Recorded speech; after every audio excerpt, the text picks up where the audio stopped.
Hi guys, and welcome back to another DrAce video, and today we're going to be playing MotoGP 23, and we are here in Silverstone, my home GP, my home round here in MotoGP, and that of course is going to be using hometown favourite Sam Lowes. We've had two British winners this year in Moto2, Sam Lowes and of course Jake Dixon a few weeks ago in Assen. Of course the next Grand Prix coming up will be Silverstone after the 4 or 5 week break from MotoGP, but today I have been inspired to tackle this circuit with the Moto2 bikes. I don't really use the Moto2 bikes very often. I don't think it's just appeared much, there's been not really any requests for it, but I'm keen to see what we can do with the Moto2 machines, and I do believe that people have been complaining regarding frame rate drops and stutters in the Moto2 class. I believe they've been fixed, but I couldn't tell you because I never had those issues myself. But the main inspiration for this video today was that I've been in Donington Park over the weekend, and I constantly kept hearing a rumour about Elf Mark VDS moving across into World Superbike. And with that being said, they will bring one of their Mark VDS riders in the form of Sam Lowes. And of course, Sam Lowes has been asked in regards to moving across to World Superbike, and he seems very keen on the idea of moving across to the World Superbike paddock. Now, of course, Mark VDS has been incredibly successful over the years, from champions such as Tito Rabat, Franco Morbidelli, and a plethora of race wins in the past with even Mika Kallio in Moto2. So this is a very intriguing prospect for not just World Superbike, but us as fans and British supporters as well.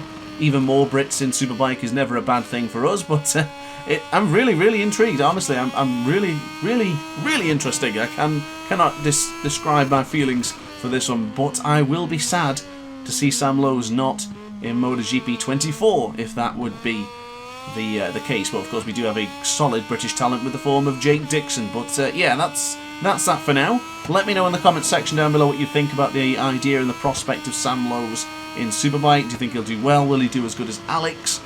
I guess we'll never know, but well, maybe we will in the future. But let me know in the comments, let me know what you think, and we'll have a chinwag about that in the comment section down below. But for today's video, this is the point of this one, and I basically talked over the first lap because honestly I was just finding my feet, just the first laps, just to test the water, see how I was doing with the Moto2 bike. And watching this back, that was a bad lap. It was nothing impressive. I seen that a 2:03 is the current world record on PC. I'm pretty certain I can beat that, but the first lap didn't look good. It was a lot of mistakes, again going wide here into Brooklands, and I left the Ghost on this time around because unfortunately with the Ghost in MotoGP you have to press pause and click the left analog stick in to remove it, so I can't just do it on the fly. And I always find that if I pause the video at any points, it just ruins the flow. So for now I'll leave the Ghost on. I absolutely hate having the Ghost on, but I do appreciate that you guys actually like it and use it to compete with against in your own times. But here in Silverstone I am keen to see what we can do. Of course we are running real electronics, so I cannot manipulate the traction control, I cannot manipulate the anti-wheelie. The only thing I can change is the power delivery and the engine braking. Now of course no doubt I will be asked this question at some point, and I hope you've seen this bit before I answer the comment. I am not using any setup at all. If you see my previous video regarding setups, I just don't find they really work for me, so I'm using completely default settings, so there's no reason that you guys can't beat this time that I'm about to set here today. So coming out of Stowe, I think I'm going to get on to my next point here of why I don't like the change that Silverstone has done. I don't know why we keep changing it over from one pit lane to the other. I do appreciate the pit lane here after Curve 17 is actually a bigger pit lane, and I guess it looks a bit more extravagant, but I don't know. I much prefer the old-fashioned style of the other side of the circuit near Luffield and Woodcut, of course. And of course the absolutely iconic moment of Alex Rins beating Marc Marquez into that final corner was just legendary. On the run to the line, going around the outside one attempt and going back on the inside for the next attempt. Silverstone's more special that way, and of course we cannot forget Lorenzo's move on Marc Marquez in 2013 going into Luffield, and just that sums up Silverstone for me, those final two corners. So it's a shame this is only now part of Sector 2, and ironically as well, actually just a flash back in my mind here, when Johann Zarco took out Sam Lowes in Brooklands there. That'll always be in my mind. I think it was like going back to like 2017 or 18, many years ago. But into the right hand side, still fighting with the bike here, trying to stop it from lifting me up so much. But of course, it doesn't really feel that strong in MotoGP 23's Moto2 bikes. In the main class, in Moto3, the gyroscopic delivery where the power that comes on makes the bike lift up, it's not really prevalent here in Moto2. It doesn't feel that way unless I've just completely grown accustomed to it and I'm not fighting with the bike. But I feel really good with this Moto2, and I'm pleased to see that we're trending in the right direction. The first lap time, of course, wasn't anything decent. We then improved by a second, and I'm hoping this one is also going to deliver another half second. And I think that will maybe enough already for the world record lap. Now, of course, we won't be stopping there. Of course we won't be. There's only 3 laps in. We're going to go to the full distance, maybe 10, 12, whatever laps it'll be, to really get the right lap time that I'm going to be happy with to call it quits. But into Vale for 16, to the right-hand side for turn 17, and we'll have the final corner of Silverstone, which is, of course, 18 for the club corner. Stood there a couple of years ago in MotoGP. I think it was back in could have been 2018 or 2019, I don't really remember, but it was the year where the race got called off due to the weather when Tito Rabat got badly injured.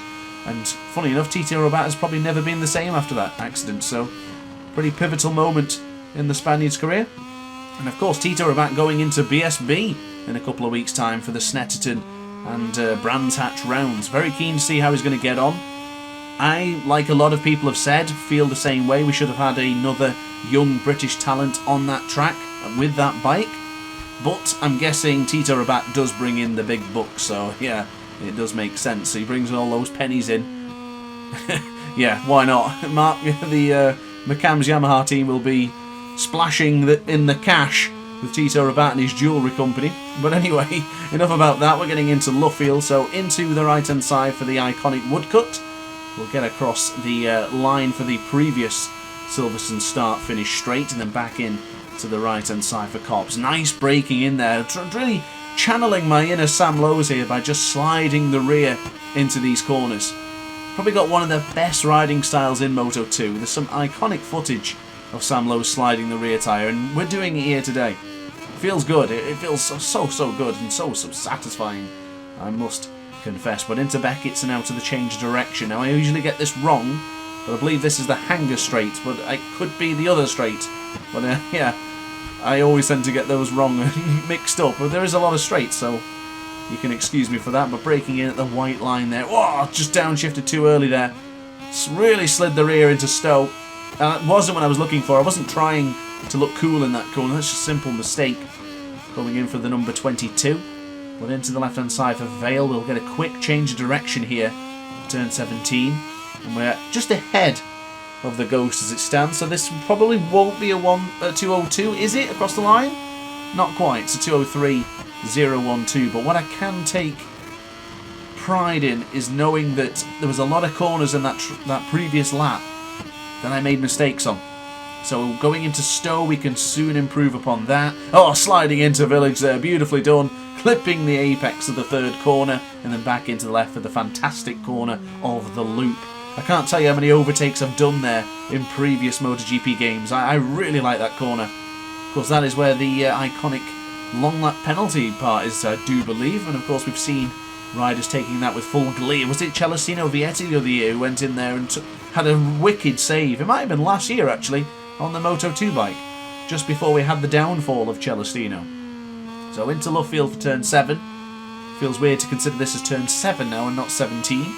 But bringing in the power, we'll keep across into the right-hand side. Oh, a little small twitch there on the Mark VDS Calex.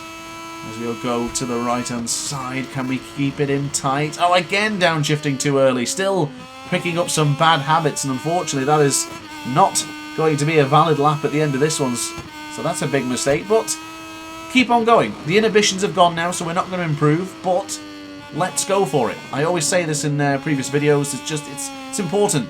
Once that lap has gone, don't immediately just go straight back into the pits and call it quits, around me accidentally. Try and keep on pushing. Go a little bit later on the brakes in a corner that you wouldn't otherwise do. There's no inhibitions.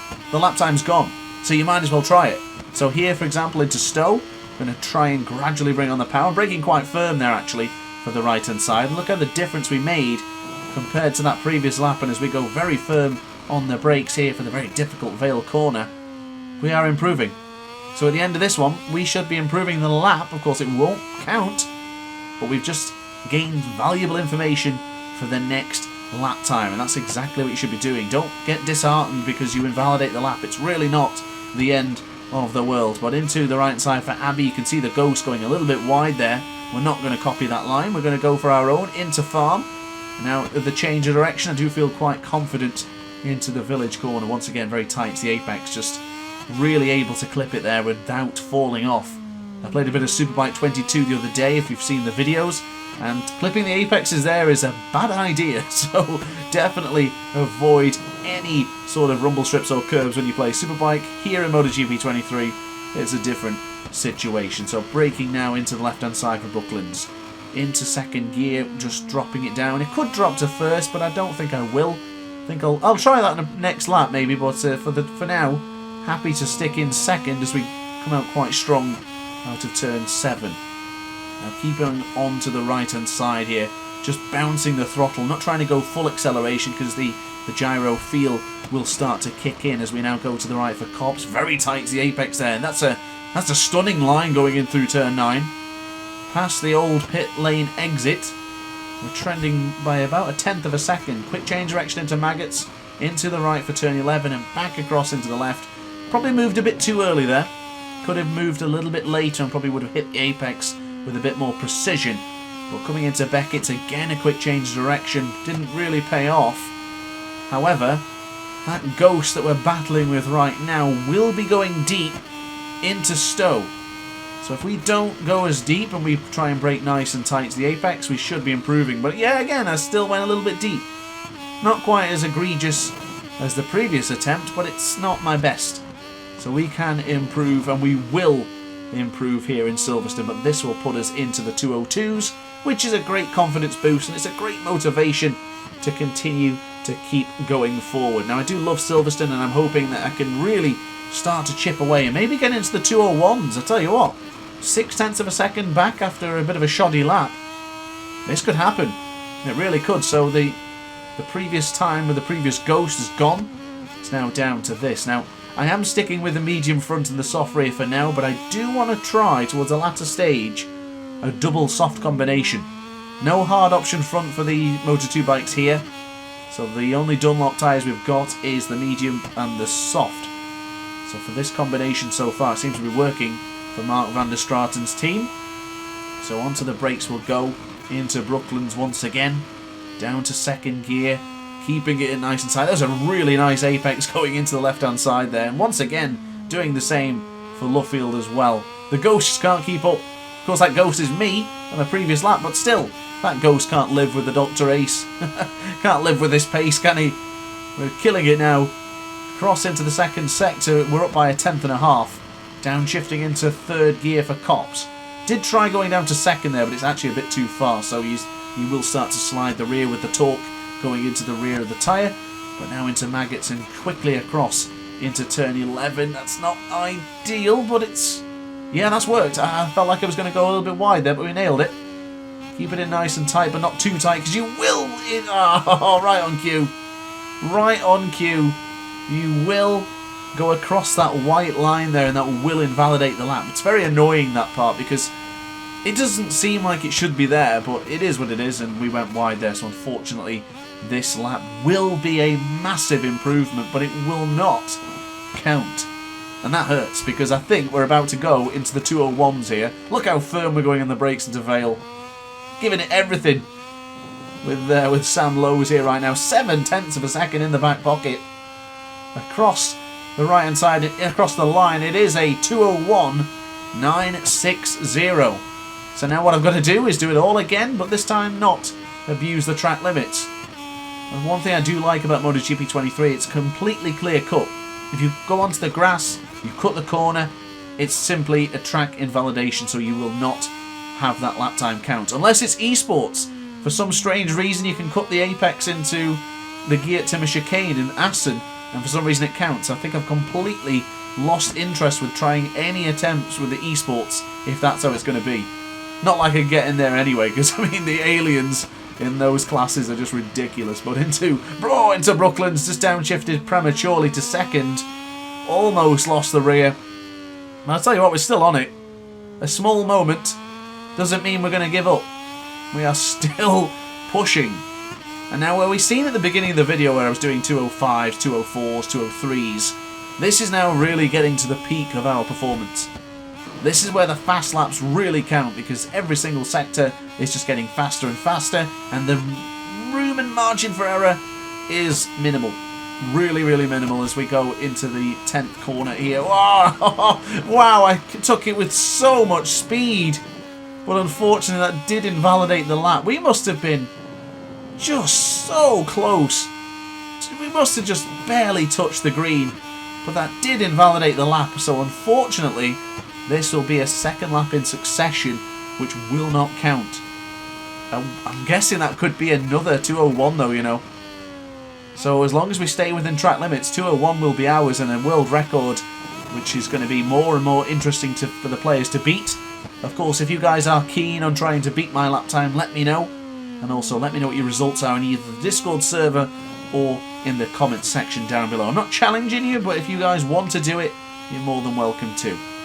So across the line, that is a 2:02.170. So look how close we are to the next increment of second. And if we are trending that much with so much speed in the middle part of the track, there's no way I can end the video until I get that elusive 201. I'm coveting that now. I need it. We've got to get the 201. You can't be that close to the next second without getting it. Never. I could never end it too early. Just, it would be a disservice to me, and it would certainly be a disservice to you guys as well. So, bringing on the power, we will get underneath the Monster Energy sign for the bridge and start to brake as I get close to 6th gear. That's what I've been doing for the Brooklands corner. As we approach 6th gear, I'm not upshifting, letting it hit the rev limiter, and then I'll start downshifting and braking. I find that works so well as a mental note and the muscle memory that you get to start braking into the Brooklands corner. It works a treat. I cannot describe that any better than that and express my feeling for that corner. So into sector 2, we're up by a 10.5 once again, as we brake nice and early for Copse corner. Probably a little bit early, but it looks like with the right amount of speed and a little bit delayed on the upshift, we're moving in the right direction here. 1/10 of a second is in the bag to the right hand side. A little bit more relaxed going into turn 11, you see. Not quite as gung-ho as we were on the previous attempt. But into Beckett's, we mustn't go too tight to the apex here, which we do not. Change of direction, very tight. We are up by 0.3 of a second. Rub your hands together, ladies and gentlemen. It's arriving. A 201 is in the distant future. Well, actually, it's in the very near future, because this could be the lap. Nice and early on the brakes for Stowe. Look at that apex. Oh, that's miles better. Much, much better going into turn 15. Still not quite, though. We need an extra 10th or 2 to get, and we're up 8/10 of a second. Is it still trending in our favour? 7.5, 8/10 of a second to the right hand side for the club corner, and across the line that should be a 2:01.835. So rejoice for a first 2:01 lap time here in the PC World Record book. However, I don't think we're over yet. I haven't tried the front soft and the medium soft combination. I usually don't use the soft fronts in any of the classes. Maybe Moto 3, but you're talking a lap or 2 at most. I'm suspecting that it will be the same here, but I'm keen to see if we're going to find much of an advantage here. Maybe 2 or 3 laps I'll do with the soft combinations, and then we'll see what happens from there. But I'm really pleased and proud of our 2:01 lap time. Could a 2-minute lap time be in there somewhere? Possibly. I guess I'll consult the end results, and we'll see where we are on sector times compared to the other lap times. But coming into the left-hand side for Luffield, and then, so excuse me, for the right-hand side for Luffield for turn 7. You can see the Ghost is a little bit further ahead. The front tyre does get rather warm when we go abrupt on the brakes, losing about 2.5 of a second. I don't think that's the tyres. I think I've just not had a very good lap on this occasion. But into the right for Copse again. That's not very strong. Into the 9th corner. This very fast change of direction. I think this is a part of a circuit where I think all of us are going to fear that we might not get it right as we go into turn 10. Was our rear tyre off the floor there for a second? looking more like top rack every single day. But into Beckett's, we are closing in. If we go for a very tight apex here, we could cut the corner quite nicely and stick with the Ghost. Now, unfortunately, there's no slipstream against the transparent friend, but it could still work as a momentum piece to go very late on the brakes here for Stowe, as we do just that, downshifting nice and sequentially and gently into the 15th corner. Can we outbrake the Ghost going into Vale? That is the problem when you have the Ghost on. You do start racing it and not really focusing on your own lines, but we have closed in. We have closed in, but it won't be enough to improve. So unfortunately, we may not be ending this video on such a high note. That was a 2021, but that was our first experience with a soft front. Will it still remain that way after one or two more laps? Into farm for the left-hand side. I'm going to try and go quite wide and swing it in for the village corner. A little bit deep there, but I need to see where the Ghost is. Yeah, but the Ghost is pretty much positioned where we are, so my lines don't look as good with the soft front. The confidence is not quite there. Now, I have done 9 laps with the medium front, so I guess it's a lot to ask to compare with just one other tyre. But we'll look to break into Brooklands as late as possible. So we downshift all the time. I'm going to try going down to first gear to see if we get the power going into Luffield. You can see the AI, or excuse me, not the AI, it's my previous Ghost, is still further ahead, but we're just neck and neck. This could be another 201 regardless, but it may not be beating it. Well, let's see what happens going into Cops. I'm going to line it up near the Monster Energy sign and start breaking in for turn 9. Very tight to the apex, cutting across the rumble strips almost. We're neck and neck. There you can see now the difference between those laps we had earlier, where everything looks easy and simple. This has suddenly become more complex, with more corners to try and tackle. I lost a bit of time with the change of direction there. But into Beckett's, we went quite fast. Into the left-hand side. Don't hit the green. That was very close. Oh my goodness. That was unbelievably close. Maybe the soft option is not the tyre for me. I did expect this. Well, let's see what we can produce into Stowe. Braking really firm. Look how warm it is. Oh, it's red hot. It's absolutely roasting that front tyre now. Could we outbrake into Vale? Going to try going as late as possible. It's not going to happen, is it? Oh, a very tight apex there. This could actually pinch it. Into the right-hand side and then into the club corner. We might just barely sneak an extra tenth or two across the line. It is. It's a tenth of a second. I'll take it. So, guys, that's it then. The soft option combination seemed to work a treat, but look at that. A potential ideal lap of a 201.299. I may have to come back to this. I may have to try this again and go for the 201 or the... Yeah, it would be with a 2-minute lap time. That would be impressive, but yeah, there you go then, guys. Everything on screen right now. If you want to compare my lap times to yours, you can pause the video and do that here. But let's have a look at the leaderboards to see if we have got the top spot. So there we are then, guys, top of the pile. Balance performance is disabled with the game experience on extreme, with electronics unreal. So if you want to compete with my lap time, you can do so now by comparing it to yours. And of course, as long as you stick with the same settings, etc., it'll be fair for everyone. But there you go then, guys. Challenge is open. Go for it. If not, don't worry about it. Just thanks for watching the video. I hope you enjoyed. If you did, let me know in the comments section down below. And if you want to see more videos just like this, or you have a suggestion or a recommendation for me to try, just let me know in the comments. Thanks for watching, guys. Don't forget to join the DrAce pit crew if you want to be part of the team, and I'll see you in the next video. Ciao for now. Oh hi! Didn't quite see you there. Good to see you're still here. If this video didn't quite set your appetite, then why not watch some more DrAce content by clicking the video shown on screen now. Furthermore, if you would like to follow me on social media, you can do so now with the links down in the description. Consider subscribing so you don't miss a single DrAce video.